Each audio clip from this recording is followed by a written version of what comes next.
Frank Spillers here, founder of Experience Dynamics, and it's time for this week's UX Power Up. So today I'd like to talk to you about how you tease interactions on a website or on mobile, really any design. And I've talked a little bit in previous UX Power-Ups about discoverability, or how you actually get users to find features and functionality or menus or whatever the case may be. So with teasing interactions, one of the things that is important about that is helping the user actually get to know what's on the screen. And the reason why it's important is because a lot of users just don't find stuff. On mobile, for example, a user might not know that there's something down the page or on the next swipe to the left or right. So how do you kind of tease them into the interaction? I'm going to show you a few tips on that. One of the first ones is simply by just using hand-drawn arrows.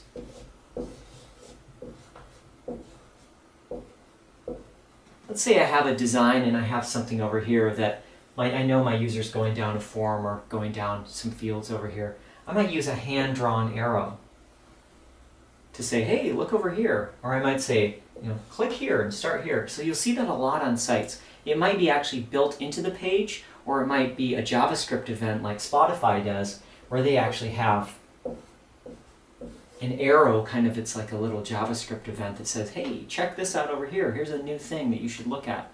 So I've talked in the past about using push dialogues, and that's a little JavaScript dialogue like Spotify uses, and that's actually a nice way to tease the interaction. The other way, for example, would be to cause some type of animation or to have some type of event happening on that level. Take, for example, in a mobile site, if I've got a mobile design and I want someone to swipe to the right, but they might not know that that's native because not everybody is familiar with all the types of gestures you can do on mobile, I might do a little teaser, a little animation of something that it might appear for a little bit, it might vibrate or move around a little bit, and anything that causes motion is going to catch those areas of the eye brain that are like, oh, there's something over here.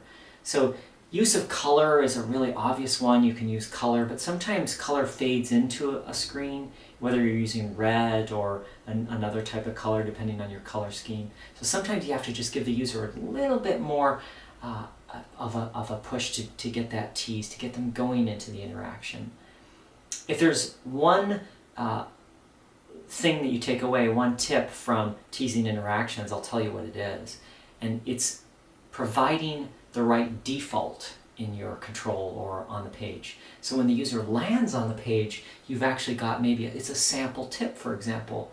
In the Kindle Fire, they used a bookshelf metaphor for the bookstore, and Amazon is obviously selling books. Well, when you went to that bookshelf, there was nothing there. And the way to get to the store was a little button in the top right corner, but no indication to know. So they actually landed on the page, you're all excited, you want to look at a book, and there's nothing to do. What do I do? So having, for example, a default, having a sample book or a button that says, hey, let's get started, that gets the user, teases the user into the task and kind of starts the task rolling. That's what we're talking about when we talk about teasing interactions. Choose your defaults wisely. They're the ultimate teaser, the default.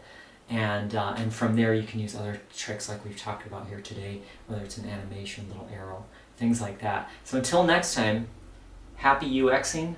We'll see you again.